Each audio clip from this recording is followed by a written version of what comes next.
उसमें आठवां सातवां बंद अधिकार की अंतिम गाथा की तरफ अपने जा रहे। गए स्वाध्याय में 278 और 279 दो गाथा चली थी।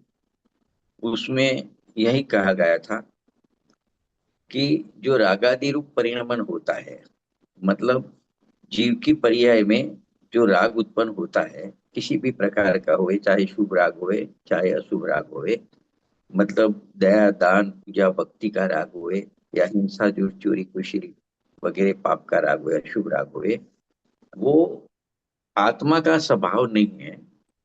न ऐसा कोई आत्मा में स्वभाव है, न वो स्वभाव का भाव है, मतलब स्वभाव का भाव नहीं है। लेकिन वो भाव आया कैसे? स्वभाव तो है नहीं, तो स्वभाव भाव भी नहीं है, तो भाव पर्याय में आया कैसे जीव की पर्याय में? तो पर संग से उपजा हुआ विभाव है। मतलब जो कर्म का उदय आता है, तो जीव अपने स्वभाव में नहीं जाते हुए, उसको सामने नहीं देखते हुए पर में जुड़ता है, कर्म के उदय में जुड़ता है, तो उसको ऐसा राग विकार उत्पन्न होता है। लेकिन इसके साथ में ये बात भी सत्य है कि पर कोई परद्रव्य ने राग विकार कराया नहीं है, फिर भी हुआ तो पर के संग से ही है। मतलब जीव ने स्वयं पर का संग किया, तो उसकी पर्याय में विकार आया, राग विकार आया। तो इतनी बात चली थी। तो अभी इसके बाद आगे जो विषय चलेगा, 280 गाथा चलेगी। उसकी सूचना के रूप में अमृतचंद्र आचार्य देव ने 176 नंबर का एक कड़स लिखा है, श्लोक लिखा है, काव्य लिखा है। उसमें अमृतचंद्र आचार्य देव ये कहना चाहते हैं कि इस प्रकार का जो वास्तविक स्वरूप है, जो आगे की दो गाथा में अभी अपने रिपीट किया, वो ऐसा उससे परिचित ज्ञानी जीव होता है। इसके लिए उसको भी राग तो होता है, लेकिन वो राग में एकत्व बुद्धि नहीं करता, वो राग को अपना स्वभाव नहीं मानता। तो ये मतलब ऐसी बात ये कलश में कहेंगे काव्य में। और आगे जो 280 गाथा आएगी उसमें भी कुनकुन आचार्य यही बात कहने वाले हैं। तो उन्होंने दो लाइन का एक काव्य लिखा, अमृतचंद्र आचार्य देव ने। तो मैं काव्य पढ़ता हूँ, संस्कृत में है श्लोक, अनुष्टुप छंद है। इति वस्तु स्वभावं स्वं ज्ञानी जानाति तेन सह रागादीनात्मनः कुर्यान् नातो भवति कारकः। क्या कहते हैं कि इस प्रकार का जो वस्तु का स्वभाव है, उसको ज्ञानी जीव जानते हैं। क्या जानते हैं? कि जो रागादि रूप परिमण हुआ है, वो न मेरा स्वभाव है, न स्वभाव से उत्पन्न हुआ भाव है, लेकिन पर संग की वजह से ये राग उत्पन्न हुआ है। लेकिन पर ने करा है ऐसा भी नहीं है। फिर भी जब जीव स्वयं गलती करता है, स्वभाव के सामने नहीं देख के पर के सामने दिखता है, तो ऐसे राग विकार उत्पन्न होता है। तो इस प्रकार की उस प्रकार का जो है, उसको ज्ञानी जीव जानते हैं। इस कारण ज्ञानी जीव ऐसा जो राग उत्पन्न हुआ, उसको रागादि को निज भाव रूप नहीं करते हैं, वो रागादि भाव में अपनापन स्थापित नहीं करते हैं। इसके लिए ज्ञानी बंध का मतलब रागादि का कर्ता नहीं है। तो ऐसा यहाँ पे सिद्ध होता है। इसी बात को कांजी स्वामी स्वामी ने भी समझाई है। उन्होंने कहा कि ज्ञानी अपने स्वभाव को, मतलब अपना स्वभाव ज्ञाता दृष्टा है, मात्र जानने देखने वाला है, कोई राग करने वाला नहीं है, जानने देखने वाला है, ऐसे अपने स्वभाव को जानता है। इस कारण ज्ञानी को जब राग होता है पर्याय में, तो वो उसको अपना नहीं मानता है, राग को अपना नहीं जानता है। वो राग में आत्मबुद्धि नहीं करता है कि ये राग मेरा है, मेरा कर्म है, मैं उसका करता हूँ, इस प्रकार से वो उसमें आत्मबुद्धि नहीं करता है। भले वो राग उसकी वर्तमान दशा में पर के लक्ष्य से अपनी ही पर्याय में उत्पन्न हुआ हो, परंतु ज्ञानी उसमें उस राग में अपनापन नहीं करते हैं। तो धर्मी जीव को पर के निमित्त से जो भाव होते हैं, उसमें से मतलब उस पर्याय बुद्धि ज्ञानी जीव को छूट गई है, और अंतर में स्वभाव दृष्टि प्रकट हो गई है। मतलब वो स्वभाव को, अपने स्वभाव को अपना सब कुछ मानते हैं, और स्वभाव के आश्रय में जो भाव प्रकट होता है, स्वभाव भाव होता है, वही अपना भाव है, वही अपना कर्म है, ऐसा मानते हैं। और पर्याय में जो राग विकार होता है, तो वो मेरा नहीं है। इस प्रकार से ज्ञानी ने पर्याय से सर्व संबंध तोड़ दिया है। इस कारण पर के निमित्त से ज्ञानी की पर्याय में जो रागादि भाव होते हैं, उस भाव को वो अपना नहीं मानते हैं। क्योंकि ये कॉमन बात है, किसी के साथ भी, ये सबके साथ यही नियम रहता है कि जो अपने वस्तु, अपना शुद्धात्म स्वभाव है, अपनी आत्मा का असली स्वभाव है, त्रिकार स्वभाव है, उसको एक दफे जीव जान लेता है, वो धर्मी धर्मात्मा बन जाता है। फिर उसकी पर्याय में राग बाकी रहता है, लेकिन वो राग का कर्ता नहीं होता, राग का अकर्ता ही रहता है। मतलब राग होता है तो उसका ज्ञाता दृष्टा रहता है, तो भी उसको अपनी वर्तमान पुरुषार्थ की कमजोरी रहती है कि अब वो पूर्ण रूप से अपने स्वभाव में लीन स्थिर नहीं हो सकता है। इसके लिए उसको पर्याय में पर लक्ष्य रागादि भाव होते हैं। लेकिन रागादि होते हुए भी ऐसा ज्ञानी जीव, स्वभाव की दृष्टि वाला जीव, उसका मतलब ज्ञाता दृष्टा ही रहता है, वो रागादि भाव का कर्ता नहीं बनता है। मतलब जो अपने चर्चा की अभी 5 मिनट, उसको 2 लाइन में बोले तो इतना कहना चाहते हैं, इतना नक्की करना है कि वस्तु स्वरूप को, यानी अपने त्रिकारी स्वभाव को जानने वाला ज्ञानी जीव होता है, वो रागादि भाव में अपनापन स्थापित नहीं करता है। वो रागादि भाव को अपना नहीं जानता है, अपना नहीं मानता है। इस कारण से रागादि भाव का वो करता भी नहीं है, उसका भोगता भी नहीं है। और अज्ञानी जीव, उसको राग होता है तो उसमें अपनापन करता है, तो रागादि का कर्ता भी होता है और उसका भोक्ता भी होता है। तो इस प्रकार से ये काव्य लिखा, जो बात कही वही बात 280 नंबर की गाथा में कुनकुन आचार्य देव कहने वाले हैं। ये गाथा इस प्रकार से कुनकुन आचार्य देव की प्राकृत गाथा है, मैं पढ़ रहा हूँ। नय रागा दोष मोहम वदीनानि कसाय भावम वा स्वयमपणोन श्रुतेन कारगोतेन भावाणम। क्या कहते हैं? ज्ञानी राग, द्वेष, मोह अथवा कसाई भावों में अपनापन नहीं करता। इस कारण ज्ञानी उन भावों का कारक यानी करता नहीं है, ऐसा कुंतुन आचार्य देव ने कहा। अमृतचंद्र आचार्य देव ने ये गाथा के ऊपर टीका लिखी, उसमें उन्होंने कहा कि यथोक्त वस्तु स्वभाव को जानता हुआ ज्ञानी स्वयं के शुद्ध स्वभाव से च्युत नहीं होता।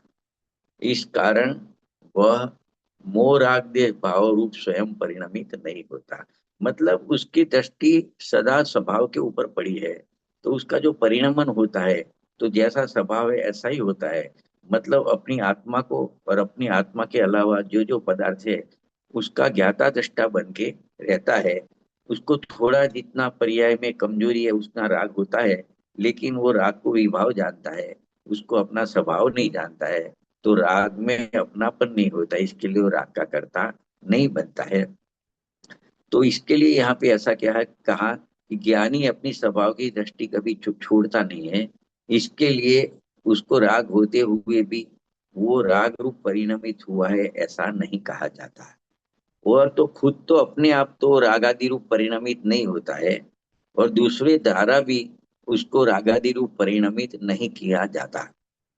तो यही कारण है कि ऐसा एक गायक स्वभाव स्वरूप जो हो गया, ऐसा ज्ञानी राग देश मोह आदि भावों का अकर्ता ही होता है, ऐसा नियम है।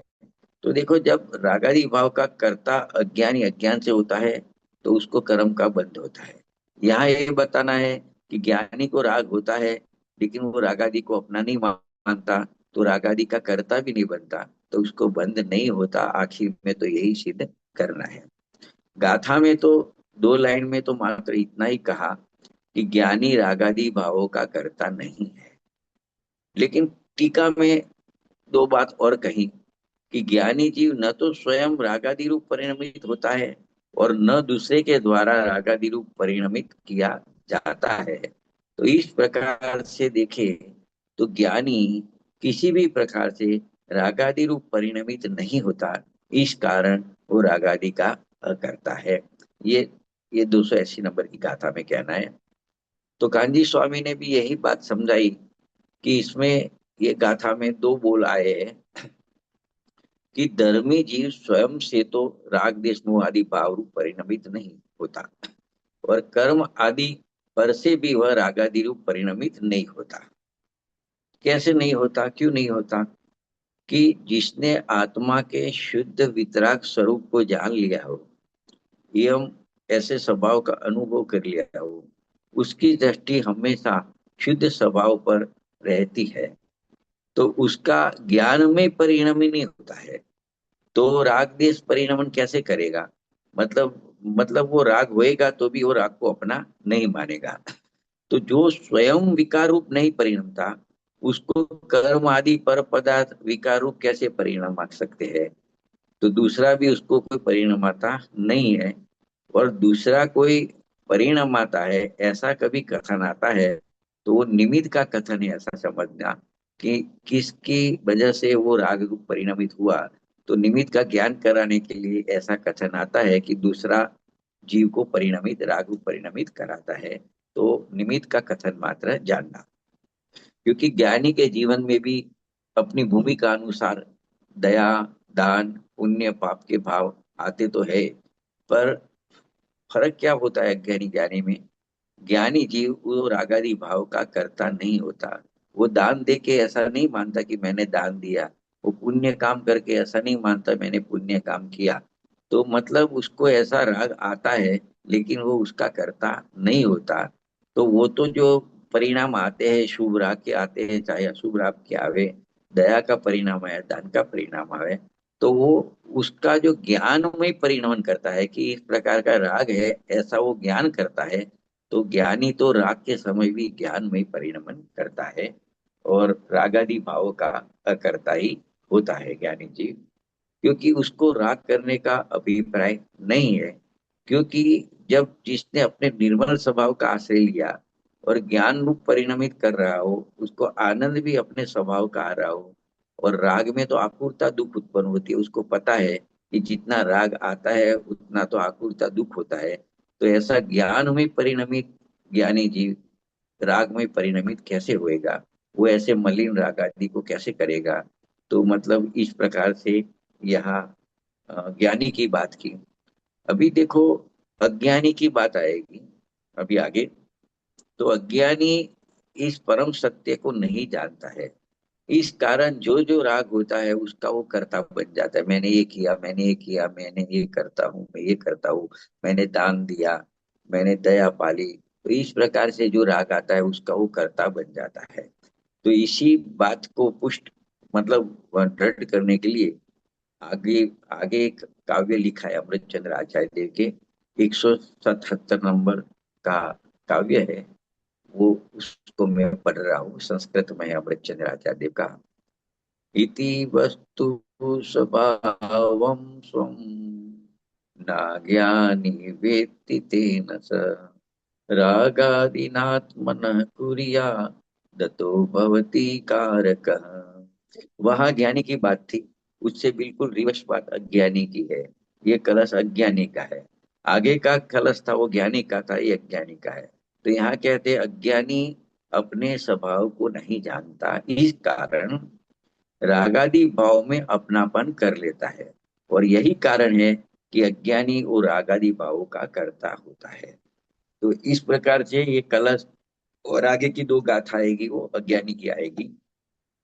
तो कांजी स्वामी इस कलश का भाव इस प्रकार से बताते हैं कि अज्ञानी जीव होता है, वो अपने अतीन्द्रिय ज्ञान और आनंद का रस कण ऐसा अपना ज्ञान स्वभावी आत्मा है, उसको वो नहीं जानता है, मतलब अपने असली स्वरूप को नहीं जानता है।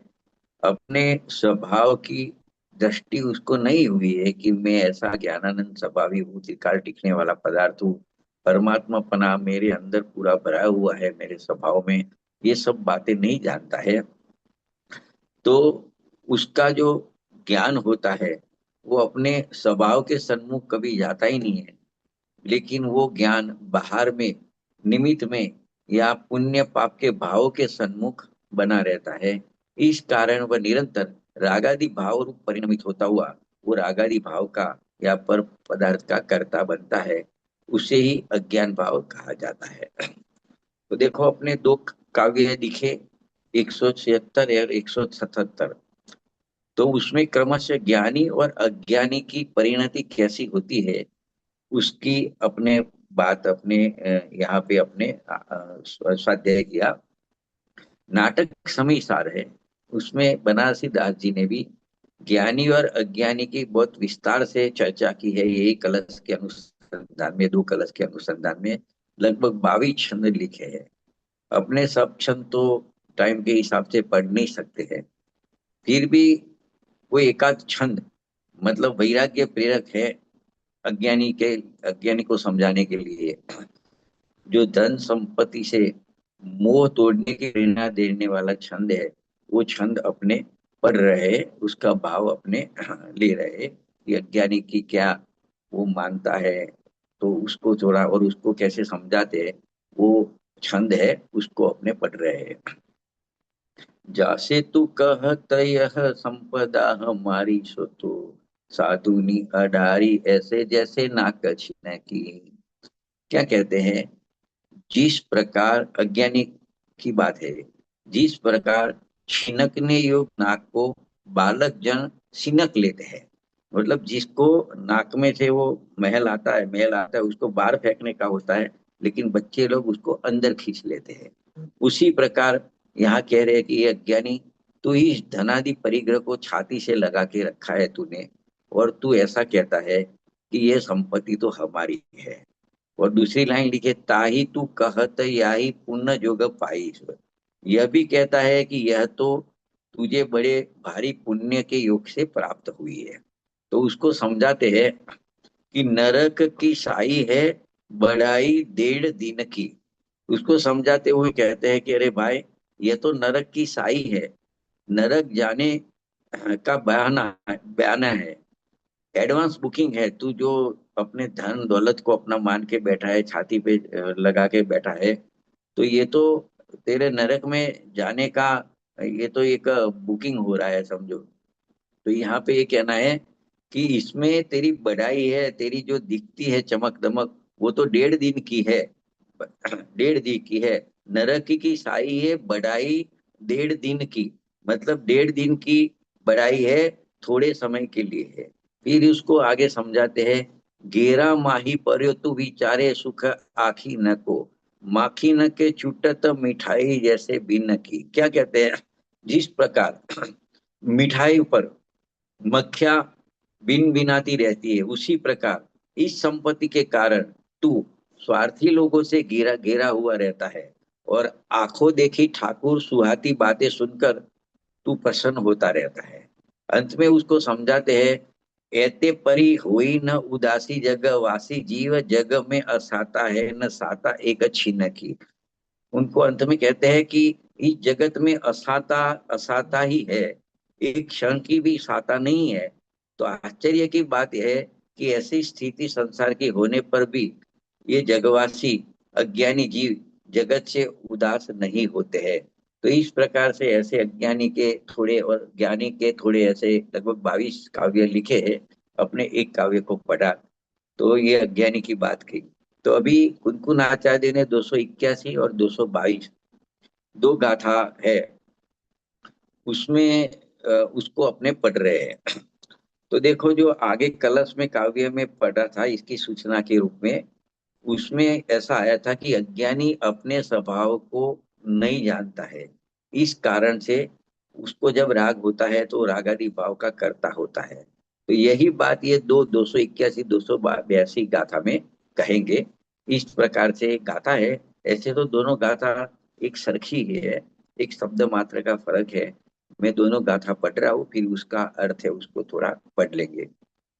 रागमीय दोषमीय कसायकं मे सुचेव जय भावा ते हिंदू परिणमंतो रागादि बंध दीपुणो वी रागम ही यदो संहिय कसाय कम्मे सुचेव जे भावा ते हिंदू परिणमंतो रागादि बंध दे चेदा। क्या कहते हैं?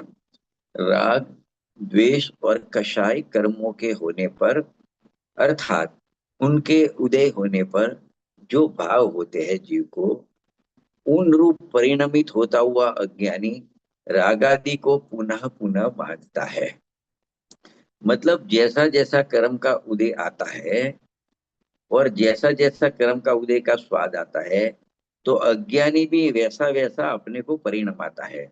मतलब मोह कर्म का उदय, उसका विपाक राग रूप होता है, तो वो भी अपने को राग रूप मान के वो परिणमित होता है। तो उसका जो राग रूप अपना मानना, वही उसको नए रागादि कर्म को बांधता है, ऐसा ये गाथा में कहना चाहते हैं।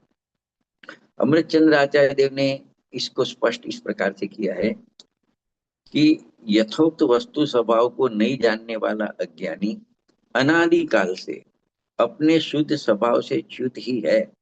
इस कारण कर्म के उदय से उत्पन्न हुए राग देश मोह आदि भाव रूप वो परिणमता हुआ राग देश मोहादि भावों का करता होता हुआ कर्मों से बंधता है, ऐसा नियम है।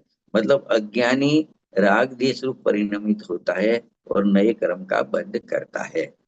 तो निश्चय से अज्ञानी को उद्गलित कर्मों के निमित्त से होने वाले राग देश मोह आदि परिणाम ही आगामी नए पुद्गलिक कर्मों के बंध के कारण है।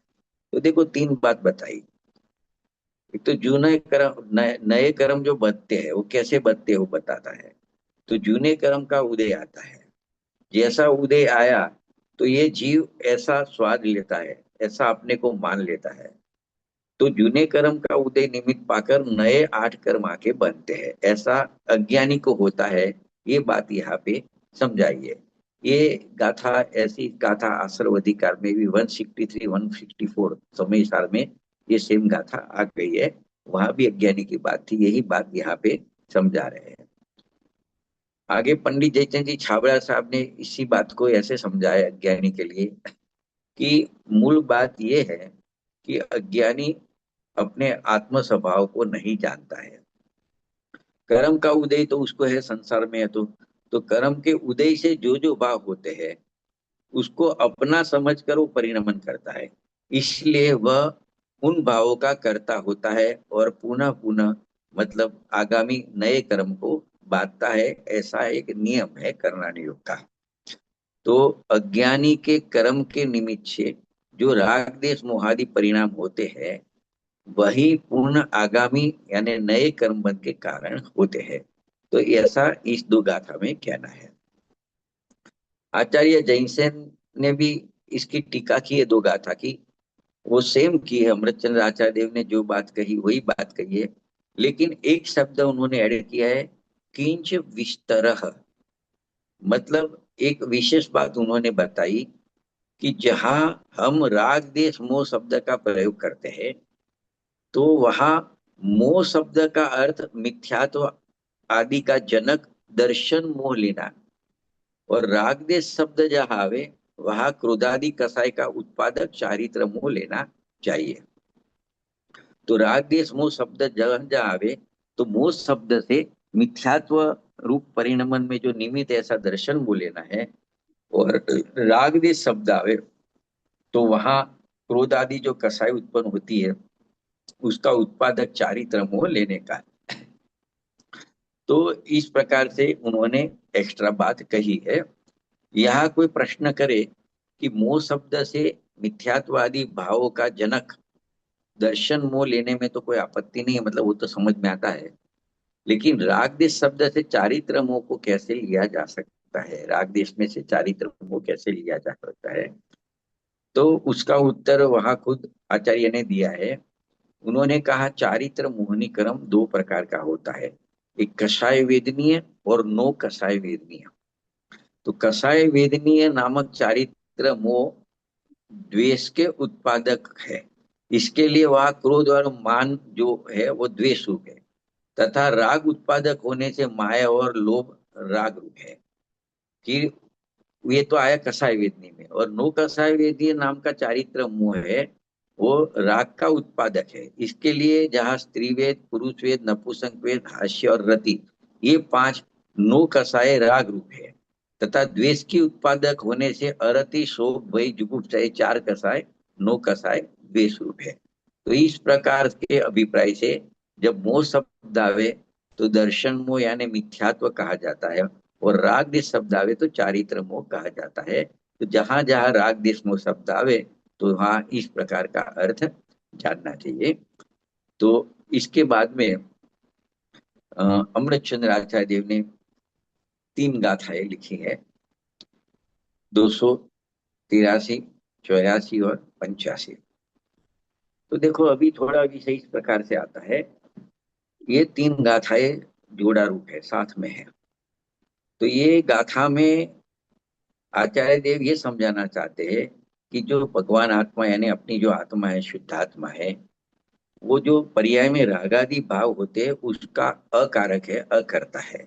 तो किस प्रकार उसका अकर्ता अकर्ता है वो समझा है। आगे आई ना बात कि ज्ञानी को पर्याय में अपनी पुरुषार्थ की कमजोरी से राग तो होता है, लेकिन वो राग को अपना नहीं मानता, तो राग का कर्ता नहीं है। यहाँ पे यही समझाना है कि अपना जो स्वभाव है वो पर्याय में जो रागादि भाव होते हैं, तो द्रव्य स्वभाव उसका अकर्ता किस प्रकार से, ये बात यहाँ पे समझाना है। साथ में ये भी समझाएंगे जो ऐसे स्वभाव की दृष्टि करता है, ऐसा ज्ञानी भी पर्याय में राग होते हुए भी उसका अकर्ता है, साक्षात अकर्ता होता है। तो ये बात यहाँ पे समझाना चाहते हैं। तो इसकी गाथा इस प्रकार से है, मैं गाथा पढ़ रहा हूँ।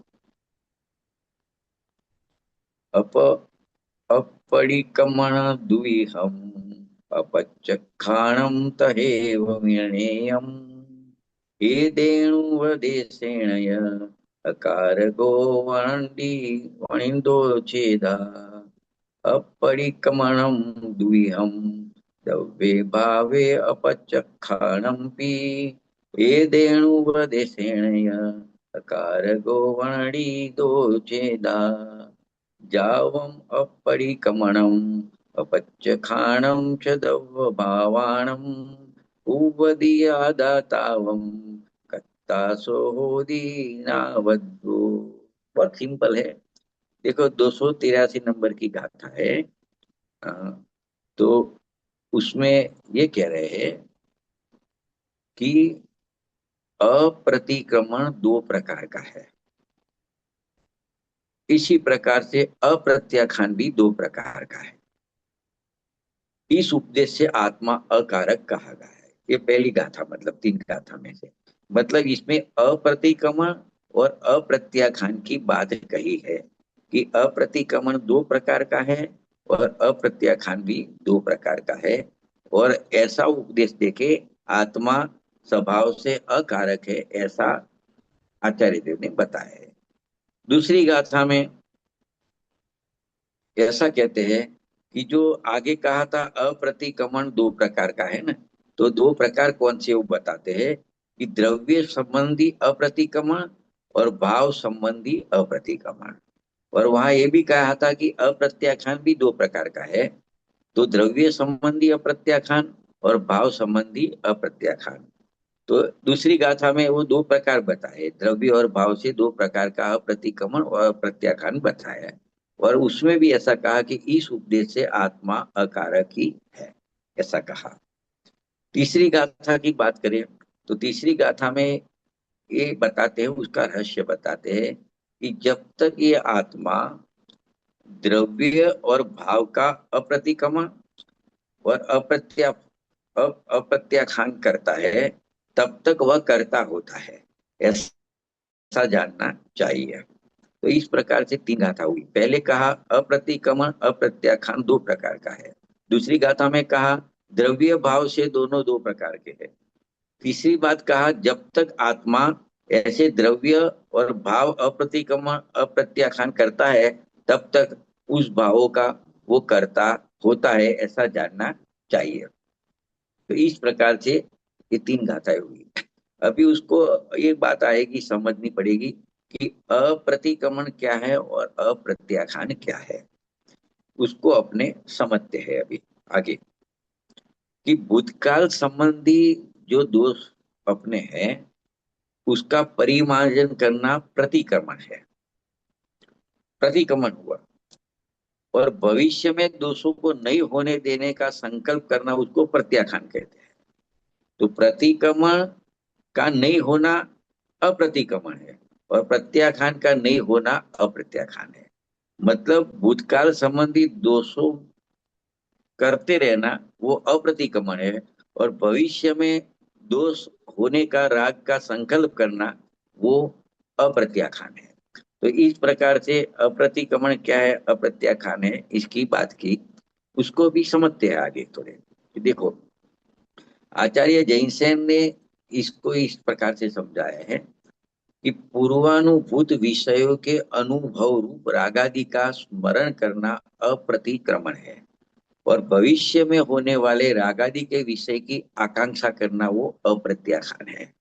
मतलब दोनों जगह पे राग लिया, भूतकाल की बात आई वहां राग आया उस पदार्थ संबंधी, तो उसको अप्रतिक्रमण कहा। और भविष्य संबंधी राग की इच्छा हुई तो उसको अप्रत्याख्यान कह दिया। तो ये अप्रतिक्रमण और अप्रत्याख्यान द्रव्य और भाव के भेद से दो दो प्रकार के होते हैं। द्रव्य अप्रतिक्रमण और भाव अप्रतिक्रमण, ये दो अप्रतिक्रमण के भेद है। और द्रव्य अप्रत्याख्यान और भाव अप्रत्याख्यान, ये दो अप्रत्याख्यान के भेद है। देखो यहाँ विषय वस्तु ही स्पष्ट होगी।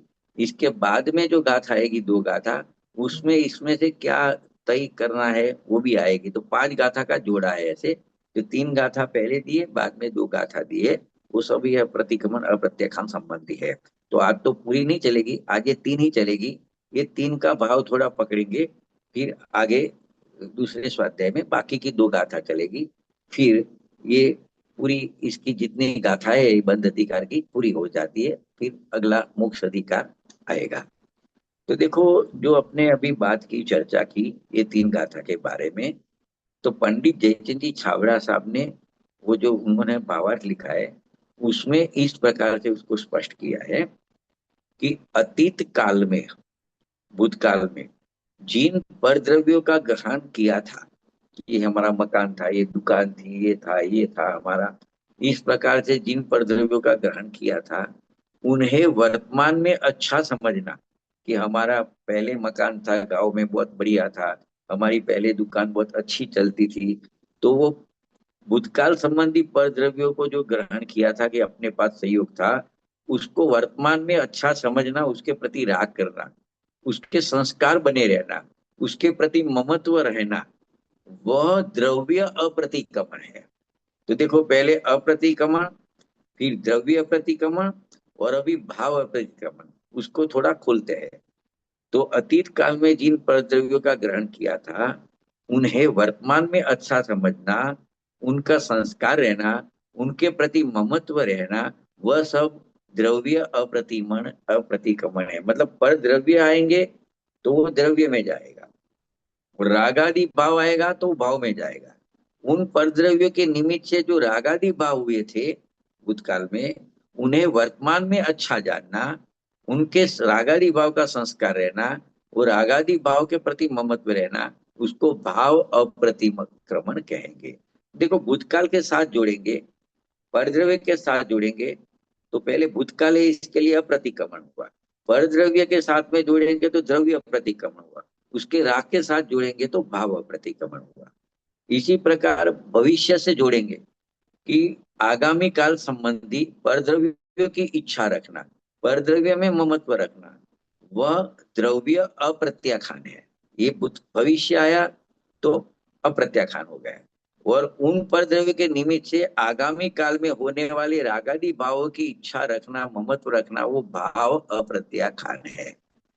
तो इस प्रकार द्रव्य अप्रतिक्रमण और भाव अप्रतिक्रमण तथा द्रव्य अप्रत्याख्यान और भाव अप्रत्याख्यान, ऐसा जो अप्रतिक्रमण और अप्रत्याख्यान का दो प्रकार का उपदेश है, वह द्रव्य भाव के निमित्त नैमित्तिक भाव को बतलाते हैं। मतलब निमित्त नैमित्तिक भाव को कैसे बतलाएंगे? यहाँ जो राग हुआ वो नैमित्तिक है जीव की पर्याय में, और परद्रव्य भूतकाल या भविष्य संबंधी परद्रव्य वो निमित्त है। तो परद्रव्य के निमित्त से, तो निमित्त परद्रव्य में है, और राग होता है वो अपनी पर्याय में होता है जीव के पर्याय में, तो उसको नैमित्तिक कहते हैं। तो यहाँ ये कहना है कि द्रव्य और भाव के निमित्त नैमित्तिक भाव को यहाँ पे बतलाया है कि ऐसा पर के निमित्त से जीव की पर्याय में नैमित्तिक भाव रागादि होते हैं। जब तक अप्रतिक्रमण और अप्रत्याख्यान होता है जीव को, तब तक उसको परद्रव्य के निमित्त से उसकी पर्याय में रागादि भाव होता है, नैमित्तिक दशा होती है। तो इससे यह सिद्ध हुआ कि परद्रव्य तो निमित्त है और रागादि भाव नैमित्तिक है। इतना यहाँ पे खुलासा किया। अभी क्या कहते हैं कि आत्मा रागादि भावों को स्वयं न करने से रागादि भाव का अकर्ता है। मतलब क्या मतलब हुआ कि इससे ये नक्की होता है कि जब आत्मा में रागादि भाव होता है, नैमित्तिक दशा होती है, तो नियम से परद्रव्य का निमित्त होता है। मतलब स्वद्रव्य तो नहीं आया निमित्त तरीके, तो स्वद्रव्य तो उसका कर्ता नहीं, उसका कर्ता परद्रव्य है। क्योंकि परद्रव्य के निमित्त से जीव की पर्याय में राग होता है, तो राग का कर्ता परद्रव्य को कहा, वो भी उपचार है। लेकिन स्वद्रव्य राग का कर्ता नहीं है, तो आत्मा तो अकर्ता ही है, ऐसा सिद्ध होता है। तो ये जो गाथा में जो बात बताती है अप्रतिक्रमण अप्रत्याख्यान कह के, ऐसा उपदेश है कि आत्मा अकर्ता है, वो यहाँ पे सिद्ध कर रहा है। अभी तो उसकी एक मतलब परिचय चल रहा है, उसमें तो बहुत वेद ज्ञान चल सकता है, पर पहले शब्दों से परिचय कर रहा है यहाँ पे।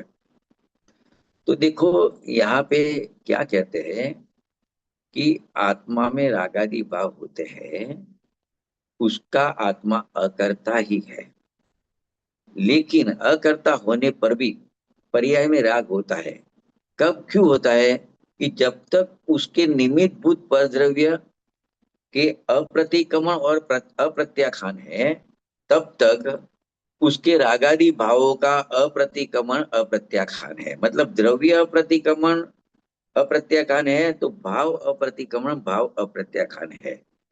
और जब तक रागादि भावों का अप्रतिक्रमण अप्रत्याख्यान है, तब तक वह जीव रागादि भावों का करता ही है पर्याय में।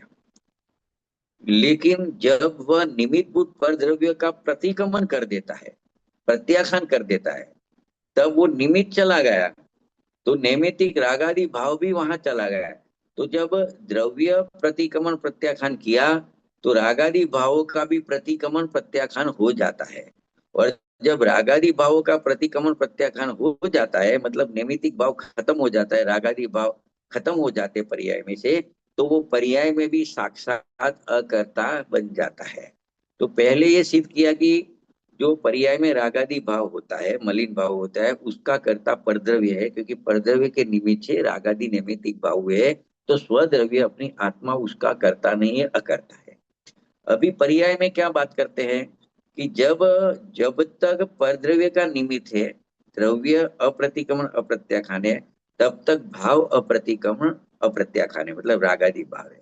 और जीव जब परद्रव्य का त्याग कर देता है, मतलब द्रव्य अप्रतिक्रमण अप्रत्याख्यान का त्याग करता है, कर देता है, तो उसके निमित्त से जो भाव अप्रतिक्रमण अप्रत्याख्यान होते थे, मतलब रागादि, वो भी खत्म हो जाते हैं।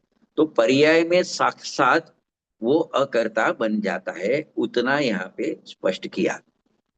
तो देखो उसको अमृतचंद्र आचार्य ने इस प्रकार से समझाया है कि यह आत्मा स्वयं से, अपने स्वभाव से तो रागादि भावों का कर्ता नहीं है, अकर्ता ही है।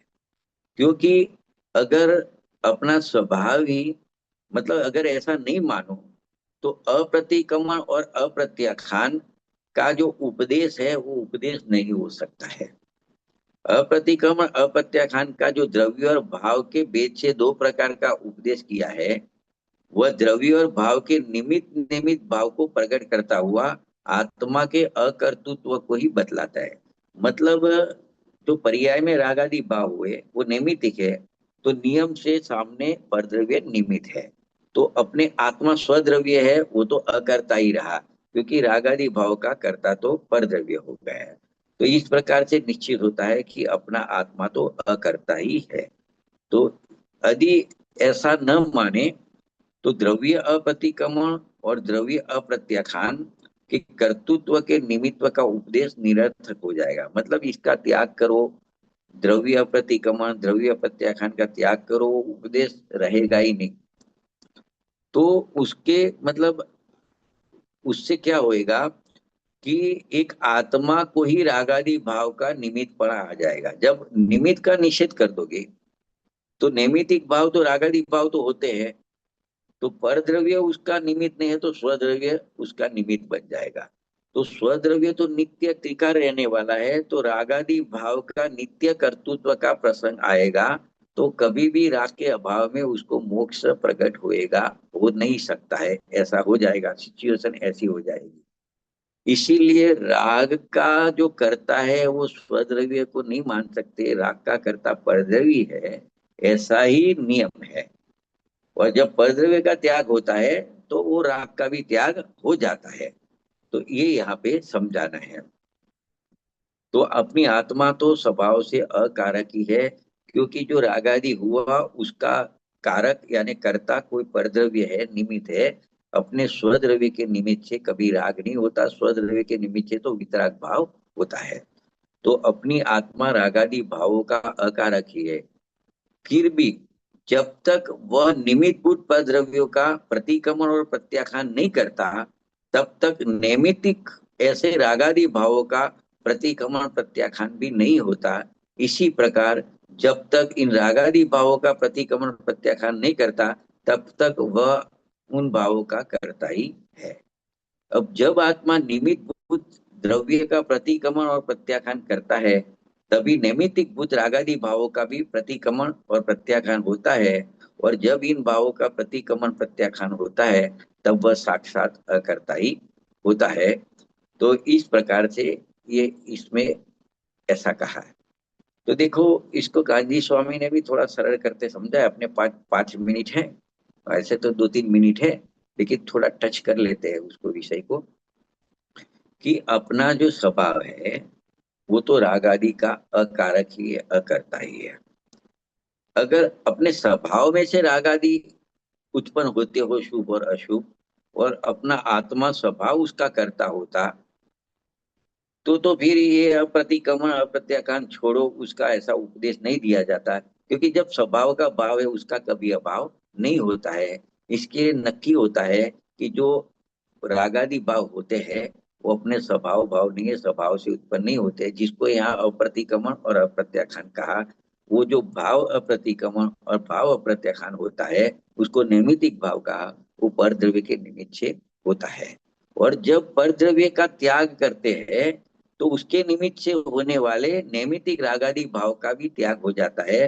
तो पर्याय में जब रागादि भाव ही नहीं रहा तो उसका कर्ता पड़े का प्रश्न ही नहीं है, वो साक्षात अकर्ता बन जाता है। तो ऐसा ये 3 गाथा में समझाया है। तो इस प्रकार से अपना आज का विषय यहाँ पे अपने विराम करते हैं।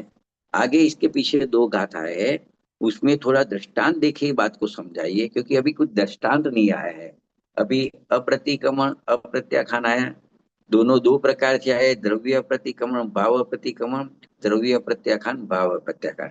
द्रव्य का संबंध पर द्रव्य से, भाव का संबंध रागादि विकारी भाव से, और द्रव्य और भाव का एक दूसरे का निमित्त नैमित्तिक संबंध है। तो इस प्रकार से चर्चा आई है, लेकिन इसमें कोई दृष्टांत वगैरह नहीं आया है। तो दृष्टांत वगैरह की बात करके इसी बात को समझाएंगे आगे की 2 गाथाओं में। उसकी चर्चा अपने अगले स्वाध्याय में करेंगे। तो ये जो अभी अप्रतिक्रमण अप्रत्याख्यान वाला प्रकरण है वो एकदम से स्पष्ट हो जाएगा। यह तो सिद्धांतिक बात है, सीधी सीधी उसका परिचय किया है अपने। और आगे की 2 गाथा में दृष्टांत देखे कुनकुन आचार्य ने समझाया है, तो उसको विशेष रूप से समझेंगे। यहाँ पे विराम लेते हैं।